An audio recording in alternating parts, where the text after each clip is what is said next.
All right, so I want to share with you, and I don't have notes for you tonight. Sorry, like I said, I was a little bit scrambling today. I wasn't sure exactly what we were going to do, just because of the nature of things. And so I've had these notes ready for a couple of weeks, but I didn't have them ready for you. So sorry if you were looking for a handout. But I actually shared an article with the church Telegram group a while back. I shared this article that I'm going to just share some points with you. I think it's worth talking about. It was written by Bob Coughlin. I don't know if you know who he is. He's a Christian pastor, and especially has been involved in music, writing hymns and songs over the years. And he wrote an article, just a very brief article, but he wrote this article kind of reflecting back on over 4 decades of parenting. Right? His kids are grown. Now he's a grandparent, and so he's still parenting in different ways, and he's writing about it. This is, thinking back about some of his experiences and really trying to boil it down to some essential things. And he offers three distinct ways that God calls us to reflect His heart to our children. Right? So God reveals His heart to us. He wants us to, in turn, reveal that to our children. And so I would just offer you these 3 things and just some thoughts, and if you have questions or discussion, we can talk about them. The first thing that he suggests that is a part of God's heart that we are to show our children is attention. And he says this, and I think he's right. I say this as a father of 5, and sometimes foster father of others, that it's certainly true. He says we have an uncanny ability to tune out a whining child or ignore little fingers pulling on our shirt when we have something more important to do. Mm-hmm. And I know that sometimes when it comes to children and the concerns of children or young people, maybe not even just children, it's easy to think of little children, but even older children or teenagers, right? And I know this is an area that I struggle with. My son's not in here, so I can talk about him. But my oldest son is really into games like Minecraft and stuff like that, and other kind of games, strategy games and things like that. And those just are not my thing. Just not. I've tried playing with him. I used to play video games a lot when I was his age. I played a lot of video games, just not those kind of games. And I tried playing with him. I tried doing stuff, and I have a hard time getting into it. And so when he starts talking about that, and if you ask him a question, if some of you know, because you've heard him talk for an hour about something in Minecraft that you don't know anything about, but he'll just go on about. And it's easy to just tune it out. For me, it's easy just to, all right, I have no interest in that. It doesn't affect me at all. I literally have no interest in it. It's not, and so he can talk about it, and I just can tune it out. Okay. And I find myself doing that with my kids sometimes, where they're talking about something that's really important to them, and they're really excited about something or something that they're just into, and I'm just not. And they can go on and on and on and talk about it, and it's easy for me just to tune it out.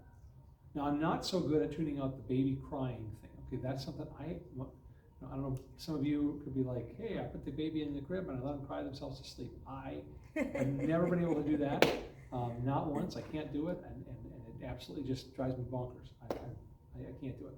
But anyways, when it comes to older kids. So I'm not just talking about little kids, right? But it's easy to tune them out, right? Just to tune out the noise, tune out the whining, tune out the crying, tune out what they're talking about, tune out their attempts to get our attention, right? But let me suggest to you, and this is what Coughlin says, I think he's right. But let me suggest to you that God does not do that to us. Okay? Let's look at a couple scriptures, because I want to show you that these things are scriptural and show you that this is important. Psalm 32 and 33. I want to look at these 2 psalms, just 2 verses, one in each psalm, to show you this. There's lots of places we could go, but these are just 2 of them. Psalm 32 and verse 8, and then Psalm 33 and verse 18.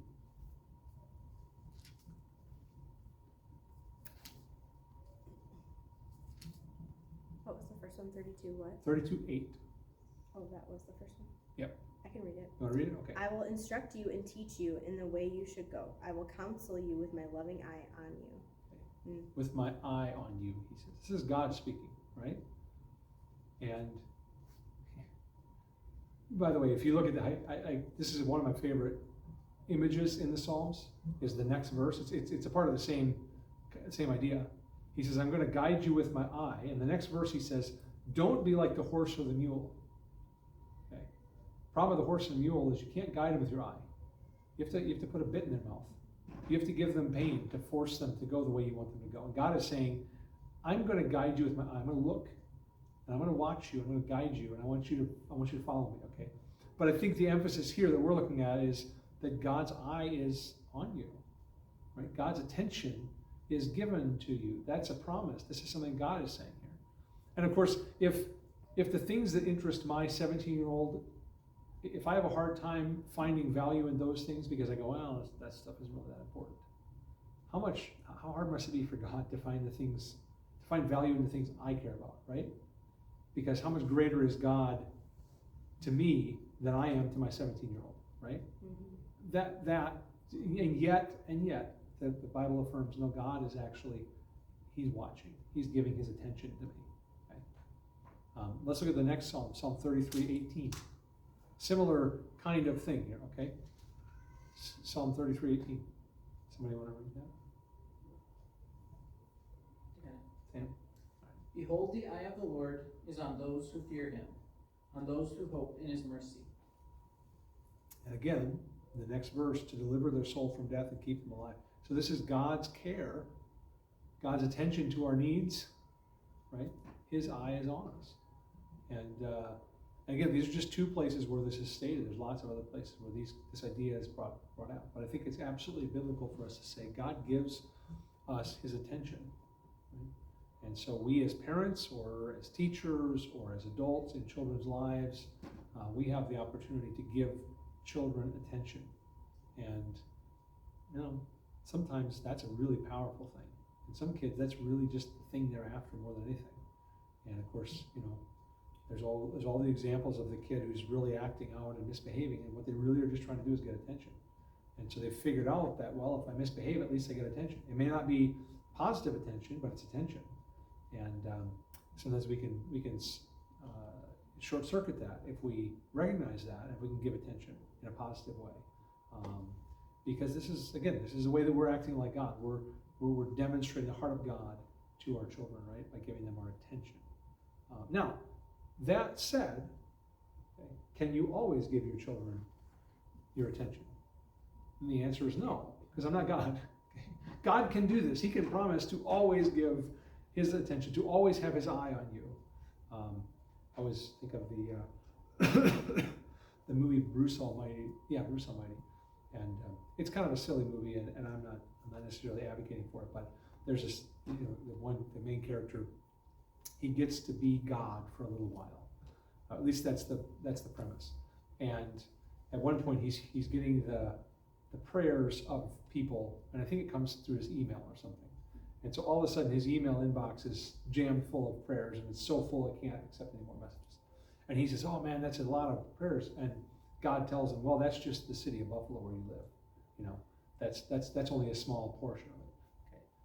Okay. And actually, it's a kind of a powerful way to illustrate the truth that God, not that I think anybody really involved in that movie actually believes this, but that God is actually infinite. God can actually focus on and give his attention to every single one of his creatures, not just humans, but all of his creatures and all of his creation at the same time, without any diminishing of his power or focus, which, again, we can't figure that out. So there are limits to this, right? I can't always give my children attention all the time, especially if you have multiple children. If you're a teacher in a classroom, you can't give all the kids attention all the time. You have to work back and forth. But it's a powerful thing when we commit to doing that. And we have to resist the very human tendency to just ignore, block it out, and I think that's key. Okay? Secondly, he suggests that we need to give our children affection, right? Attention and affection. And here's what he says, and this is so good, but it's very convicting. He says, no matter how irritated, frustrated, bothered, inconvenienced or bad we're feeling, we don't want to withhold the kind of lavish affection God has poured out on us through his Son. And again, this is just, if we stop to think a little bit about the way God has been toward us, right? How much grace has God given me? Then are there times where I'm going to be irritated? You bet. Frustrated? Oh yeah. Bothered? Uh-huh. Inconvenienced? That's like, yeah, all the time, okay? Or, I mean, all of this stuff. And other times I'm just going to feel bad, and I'm not going to feel like I have the strength or the energy or the wherewithal to show affection to my kids. Yes. And I would say, by God's grace, as you think about the grace God has given you, and as you meditate on that, you will be able to show love and compassion and affection for your children. And I think it's important. It's not contingent on how they're behaving. It's not contingent on how they're doing. That's legalism. Remember, legalism is I earn my standing before God by doing the things that he wants me to do. When I please him, then he's good to me. Legalism is when I've had a good day yesterday, I can expect that God will do something good for me today. But if I messed up yesterday, well, I better watch out. That's legalism. And sometimes as parents, we can be that way toward our kids, right? Well, you were really rotten yesterday, and I'm still irritated with you, and so I'm going to kind of take it out on you. And that is easy for us to think that way. And yet, that is not at all how God acts for us. Okay? Let's look at some scripture about this. Hosea 11. It's too bad Greg isn't here, because Hosea is one of his favorite books for us to turn to. He always complains about it. He'll say we were in Hosea for like a year and a half. And that was like 10 years ago. We taught through the minor prophets. But Hosea 11, 3 and 4, just the first part of verse 4. We won't go through the whole verse. Okay? But Hosea 11, 3 and 4, he says this, I taught Ephraim to walk, taking them by their arms, but they did not know that I healed them. I drew them with gentle cords, with bands of love. He's talking here about when God called Israel out of Egypt, and he brought Israel across the wilderness. So think a little bit about how did Israel react to, and how did they act toward God in the wilderness? Would we classify it as grateful? Yes. Right? The same way, I remember, I remember a conversation. I remember a conversation with my wife recently about a day that she planned to do something fun with the kids. And she complained to me, and she said, it's like every single one of them is trying to ruin it, like trying to frustrate. I'm just trying to do something fun with them. I'm literally just trying to do something special for them. And they just are like, they just, it's complaining, it's grumbling, it's whining, it's this, it's that. Right? And she was really frustrated about that. And, well, you know what? God knows how you feel. I'll just say it that way, right? When you feel that way, when you feel like, man, they are making it so hard to love them. They are making it so hard because I'm trying to do nice for them. I'm trying to show love for them. I'm trying to be affectionate. I'm trying to do things, bless them. And they're just making it hard, Well, God says here, he's talking about Israel in this chapter, out of Egypt I called my son. He's describing Israel as a child. And he says, I taught him how to walk, right? The picture is, you know how it is with the child. You hold them by the hands and you steady them as they stumble along, and you're leading them along. That's what he's describing. God is saying, I did that for these people. Right? They did not know that I healed them because they were oblivious to the fact that it was God who was doing all of these good things for them. And again, how often are our children? I mean, again, there's the parallels here. How often are our children this way, right? Totally oblivious to all of the blessings that God has given them. And was in the car with one of the girls back before Christmas, and we were helping a family, just giving them a ride that needed a ride around Christmas time, and their family that's in a tough situation, and so we took this family, picked them up, took them where they needed to go, dropped them off, and then we were in the car driving home, and we were talking about it, about this family, because I just was asking questions and getting to know them as we were driving with them, and so we began to talk about it, and I said, one of the things I want you to pay attention to, and I want you to learn, is to appreciate what you have, because God has blessed you in some ways, and you should see it. You should recognize that the kids in this family don't have some of the blessings you have, because of the situation that we're in and the situation they're in. Just understand that, God has blessed you. Pay attention to that. Look around you and realize these things that are happening, this is God's work in your life. God has done this for you. And that's what God is saying here. Israel didn't know that. They didn't recognize that. God was doing all these great things for them. He's giving them food, right? He's giving them bread from heaven.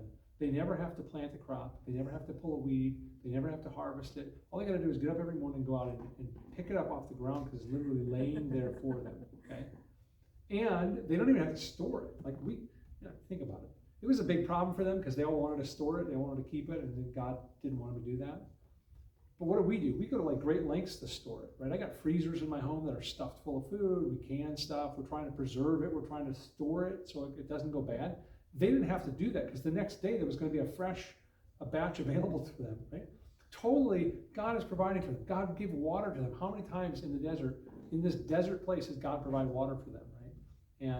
And just so many things. Not to mention all the stuff that happened in Egypt, just getting them free.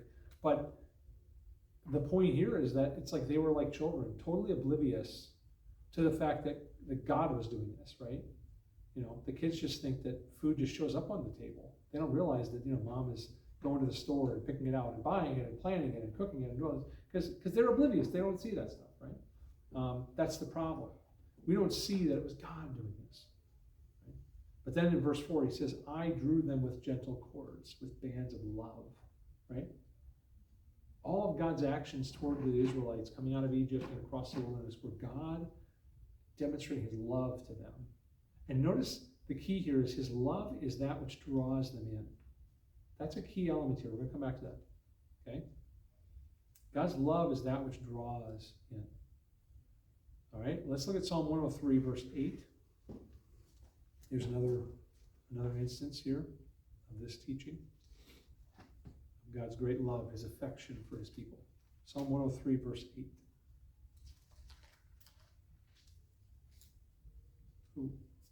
Listen to me read that for me, please. The Lord is compassionate and gracious, slow to anger, abounding in love. Abounding in love. It's like a fountain. It's just overflowing with love. That's the idea here. Okay. But let's go to Romans 2 and verse 4. This is another one I want to look at. Romans 2 and verse 4. This, when I read this recently, really kind of stood out to me and struck me as a very powerful statement. Romans 2 and verse 4. Because here's the thing, right? We tend to think somehow if I'm too loving or too affectionate, that my kids might not realize just how serious things are, just how serious life is. They might not realize how serious obedience is. They might not realize all this stuff. Okay, but look at Romans 2 and verse 4.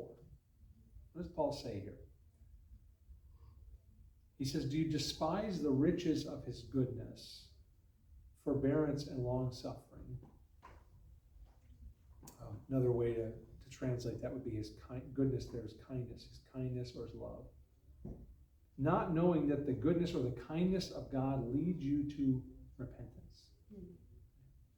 This is what I think in Hosea he means when he says, I drew them with cords or ropes of love. And Paul says here, don't you know that it's God's kindness? That is the thing that leads you to repentance. Right? Now we miss it. And that's what Paul's saying here. We miss it. We think that God is that God's patience, that God's delay in judgment means that he's either overlooking something because he doesn't really care about it, or that we've somehow escaped his notice, right? We're going to get away with this thing because we've escaped it. And Paul says, no, don't you understand? God is so patient and so loving, but his love is intended to bring you to a state of repentance. This is what his love does. His love is bands, it's cords that draw us in. And I think this is important. I think it's not, I think we need to be affectionate toward our kids. And we need to show affection to them, lavish affection on them.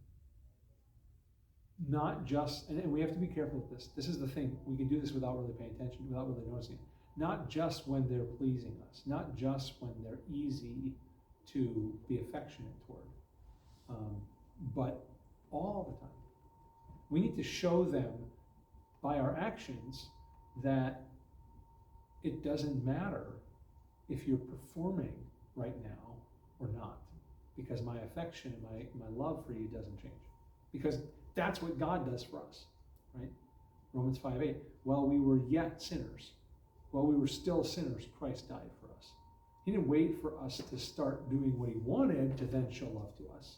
No, he died for us while we were in that state of sin.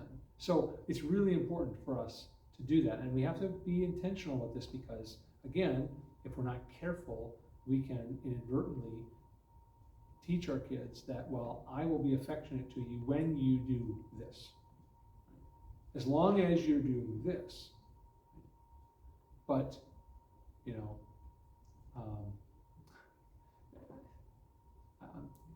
I'm not sure if I've ever said this. I don't know if I have or not. So maybe I've said this.